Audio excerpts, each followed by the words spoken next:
আস্তে আস্তে বেড়ে যাবে, তারপরে ব্রেকআপ হয়ে যাবে। তাদের কাছে সিম্পল, এটা খুব সিম্পল, সিলি ব্যাপার। আর কোরআনের কাছে এটা কি? জিনা। এক কথায় কি? জিনা। জিনায় লিপ্ত থাকা অবস্থায় দোয়া কবুল হয় না, কিন্তু মানুষ যদি এটা থেকে বের হয়ে তওবা করে আল্লাহর জন্যে, তার দোয়া অনেক বড় মানুষের দোয়ার মতো কবুল হয়। ওই 3 বন্ধুর একটা হাদিস আছে না, গুহার মধ্যে চাচাতো বোনকে একা পেয়েও সে ফিরে আসছিল আল্লাহর ভয়ে, আল্লাহ পাক তাকে ওই গুহা থেকে বাঁচায় দিচ্ছেন না? হাদিসটা পড়ে দেখবেন, অনেক বড় হাদিস। জিনা থেকে দূরে থাকলে হৃদয়ে নূর আসবে। আপনি আমি যদি আমাদের চোখকে এই পর্যায়ে নিয়ে যেতে পারি যে কোনো গায়রে মাহরামের দিকে চোখ পড়লে আমরা নামিয়ে নিচ্ছি, তখন আপনি ফিল করবেন আপনার মনের মধ্যে নূর আসছে। এই যে আমি এখন একটা লেকচার দিচ্ছি, আমার খুব ভালো লাগছে। ঠিক রাস্তায় যেতে যেতে যদি আমি 8-10টা মেয়ের দিকে তাকাই, আমার এই নূরটা উঠে যাবে। জাহান্নামে কেন অনেক নারী থাকবে জানেন? কারণ তারা শুধু নিজেরা অপরাধ করে না, হাজারো মুমিন মানুষের নূর তারা কেড়ে নেয়। দ্যাট ইজ ওয়াই তারা জাহান্নামে বেশি থাকবে। আরেকটা মেজর কারণ হচ্ছে তাদের উদ্ধত মাথা। মেয়েদেরকে বলছি স্পেশালি, হয়তো এই কথাগুলো মেয়েদের কাছেও যাবে।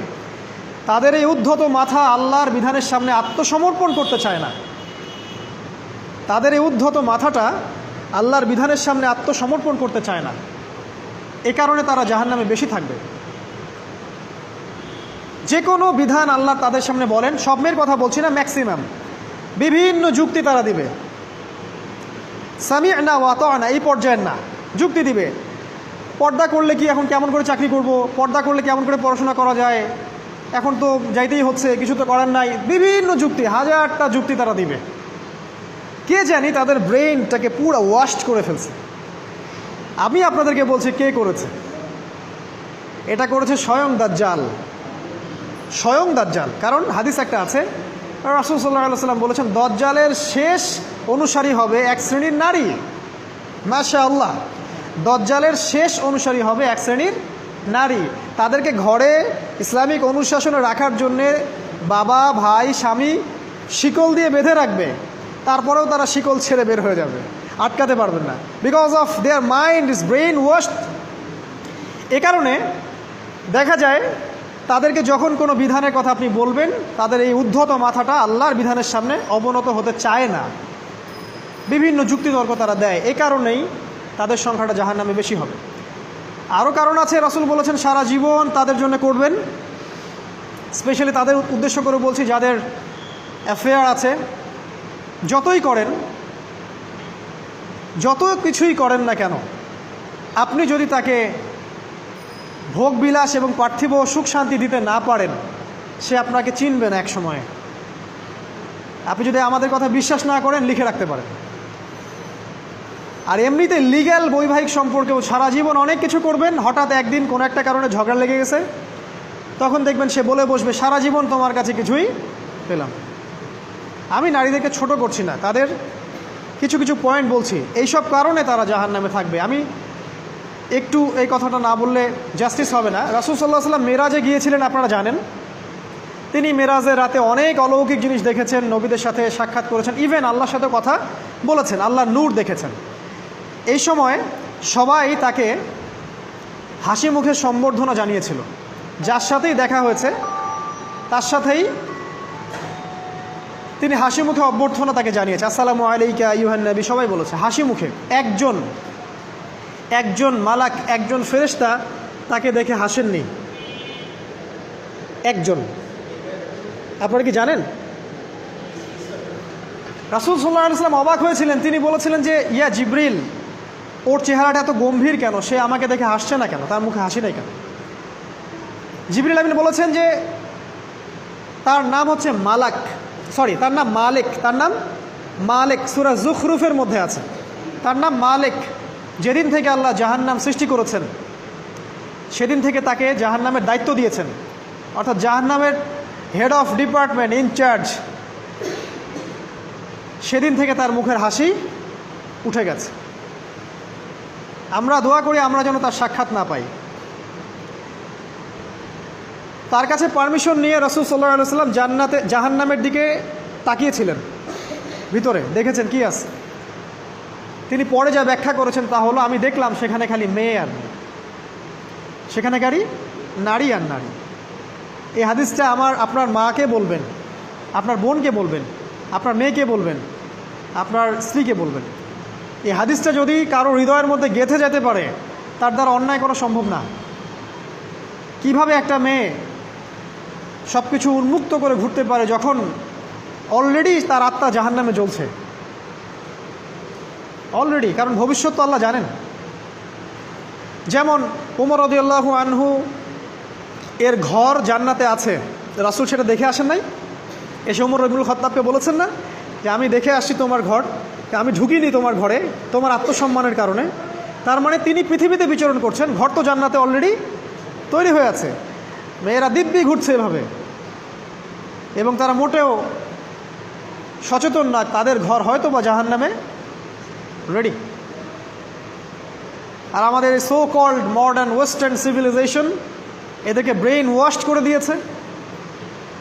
তারা বাজার করছে, তারা নগ্ন হয়ে ঘুরছে, কাপড় পরেও তারা নগ্ন থাকছে, তারা মডেলিং করছে, গান গাচ্ছে, নৃত্য প্রদর্শন করছে, মিডিয়া আসে, তার দেহ লক্ষ লক্ষ কোটি কোটি মানুষ দেখছে। হাজারো মানুষের নূর চলে যাচ্ছে, অন্যের নূর নষ্ট করে জান্নাতে যাওয়া যাবে না। রাসূল সাল্লাল্লাহু আলাইহি ওয়াসাল্লাম যে আলামতগুলো বলেছেন তার মধ্যে অন্যতম একটা আলামত হচ্ছে শেষ জামানায় মেয়েদের সংখ্যা বাড়বে, ছেলেদের সংখ্যা কমে যাবে। ইভেন একটা ছেলে 40টা মেয়ের দায়িত্ব নিবে। এটা আবার ভাববেন না 40টা ওয়াইফ, মা, খালা, নানি, ফুফু সব মিলায় 40। আর সামনে যে মহাযুদ্ধটা হতে যাচ্ছে এরপরে এরকমই একটা অবস্থা হবে যে ছেলেদের সংখ্যা পৃথিবীতে থাকবে না, খুব কম, এবং বেশি বেশি মেয়ে একটা ছেলের কাঁধে চলে আসবে। এখন অবশ্য আমাদেরকে ওই যে পশ্চিমারা শিখিয়েছে একটা ছেলে একটা মেয়েকে বিয়ে করবে। জেনা অনেকজনের সাথে করতে পারে, বাট বিয়ে একজনকেই করতে হবে। এখনও যদি কোনো হুজুর বা কোনো ব্যক্তি, হুজুর না, কোনো আলেম, কোনো স্কলার বা যে কোনো ব্যক্তি দুটা বিয়ে করে, মানুষ মনে করে something is wrong, something is wrong with him. এই লোকের কোনো সমস্যা আছে মনে হয়, এর মানে চরিত্র ভালো না, এর মনে একটা দিয়ে আকাঙ্ক্ষা পূরণ হয় না, something is wrong with him, তাই না? এই চেতনাটা দজ্জাল শিখিয়েছে এদেরকে। একটা ছেলেকে তৈরি করা হয়েছে সে যেন অনেকগুলা মেয়েকে বিয়ে করার ক্ষমতা রাখে, এভাবেই তাকে তৈরি করা হয়েছে। নাহলে আল্লাহ কখনোই 4, 3, 2 বলতেন না। হ্যাঁ, যদি আমি সমতা করতে না পারি তাহলে কি একটা কথা বলি, এই সাবজেক্টটা আপনাদেরকে হয়তো কেউ পড়ায় না। একটা বিয়ে করেও একটা ছেলে মিল্কেল ইয়ামিন রাখতে পারে। মিল্কেল ইয়ামিন মানে হচ্ছে দক্ষিণ হস্তের মালিক। মেয়েটাও জানবে আমি মিল্কেল ইয়ামিন, ছেলেও জানবে সে আমার মিল্কেল ইয়ামিন। এভাবেও একটা ছেলে একটা মেয়ে সিকিউরিটি, শেল্টার, ফুড সব কিছু পেতে পারে। এটা এখন উঠে গেছে, একটা সময় এগুলো ছিল। রাসূলুল্লাহ সাল্লাল্লাহু আলাইহি ওয়াসাল্লামের একটা ছেলে ইব্রাহিম, রাসূলের একজন ছেলে ইব্রাহিম কার গর্ভে জন্ম নিয়েছিলেন? কার গর্ভে জন্ম নিয়েছিলেন? রাসূলের জীবনী পড়তে হবে A to Z কয়েকবার, কমপক্ষে আর রাহিকুল মাখতুম বইটা পড়তে হবে। মারিয়া কিপ্তির গর্ভে জন্ম নিয়েছিলেন। মারিয়া কিপ্তি একজন দাসী। এই দাসী মানে কাজের মেয়ে না, এটাকে বলা হয় মিল্কেল ইয়ামিন, দক্ষিণ হস্ত। পারস্যের রাজা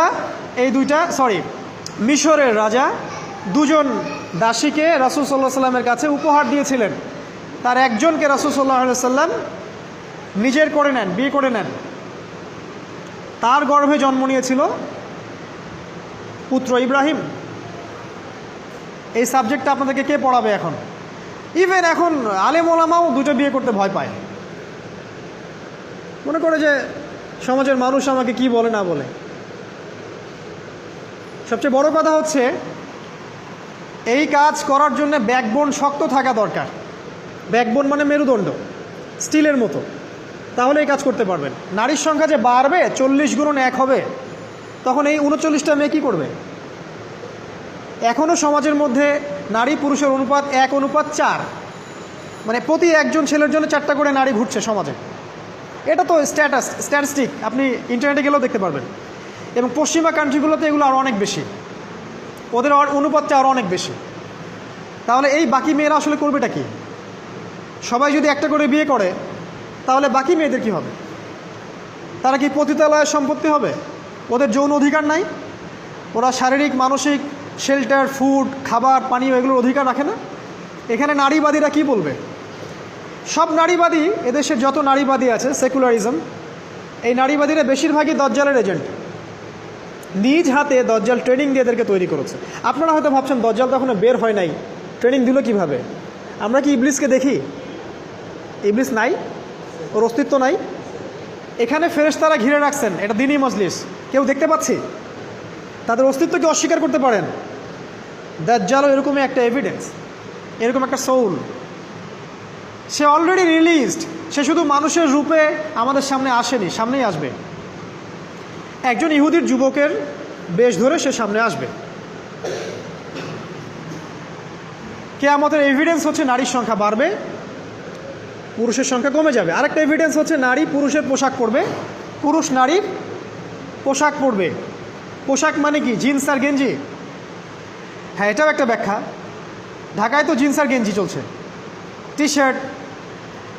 এখানে অন্য একটা ব্যাপার আছে, আমি সেটা আপনাদেরকে আজকে বলছি। সেটা হলো, এটা শুধু এই পোশাক বলতে শুধু গায়ের পোশাক বোঝানো হয়নি। আল্লাহ বলেনি নারীরা তোমাদের পোশাক, তোমরা নারীদের পোশাক। তার মানে কি না এটা নারী, এটা আমার ওয়াইফ? নো। কোরআনের আয়াত এবং হাদিসের আয়াতগুলো দুই রকম। মুহকামাত, যেগুলো স্পষ্ট, মুতাশাবিহাত, যেগুলো অস্পষ্ট, যেগুলোকে তাউইল, ব্যাখ্যা করতে হয়। আর তাউইল কারা করবে? যাদেরকে আল্লাহ জ্ঞান দিয়েছেন তারা করবে, সবাই করবে না। তাউইল করার পরেও তারা বলবে আল্লাহই ভালো জানেন। এজন্য আমি বলছি আল্লাহই ভালো জানেন, কিন্তু আমার ব্যাখ্যা হচ্ছে যে এখানে পোশাক বলতে বোঝানো হয়েছে যে মেয়েরা সামাজিক, অর্থনৈতিক, রাজনৈতিক সমস্ত ক্ষেত্রে ছেলেদের নেতৃত্বের আসন নিয়ে নিবে। You are agree with me? আমার সাথে এগ্রি করেন? পরিবার, সমাজ, রাষ্ট্র, সব জায়গায় they will play the functional role of male in society. তারা সমাজে পুরুষের ফাংশনাল রোলটা প্লে করবে, আর পুরুষ নারীর জায়গায় চলে আসবে। ওই যে পিছনে গিয়ে ইয়াস স্যার, সামিয়ানা ও আতোয়ানা, এই হবে অবস্থা। এগুলো কি আমরা দেখতে পাচ্ছি?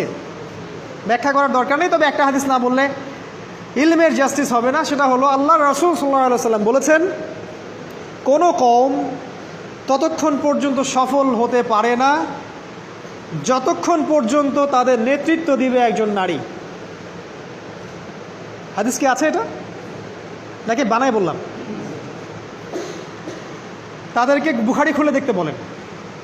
কোনো কওম, আর রাসূল যখন একটা কথা বলেছেন তার মানে পৃথিবী উল্টে গেলেও কথাটা সত্য হবে, কিছুই করার নাই। এই কারণে পশ্চিমারা এখন খুব ভয় পাচ্ছে, কারণ রাসূল সাল্লাল্লাহু আলাইহি ওয়াসাল্লামের অনেক ভবিষ্যৎবাণী আছে কিয়ামত সম্পর্কে। ওরাও এখন খুব ভয় পাচ্ছে, ওভার কনসিয়াস, যে এগুলো তো হতেই পারে। এটাকে ঠেকানোর যত পদ্ধতি তারা অবলম্বন করছে, কিন্তু লাভ হবে না। প্রতিটা ইস্যু ওদের বিপর্যয় ডেকে আনবে। যে কোনো ইস্যু হোক, সেটা প্যালেস্টাইন বা কাশ্মীর হোক, সেটা আফগানিস্তান বা পাকিস্তান বা বাংলাদেশ বা বার্মা, কোনো ইস্যুই তাদের জন্য কল্যাণ বয়ে আনবে না।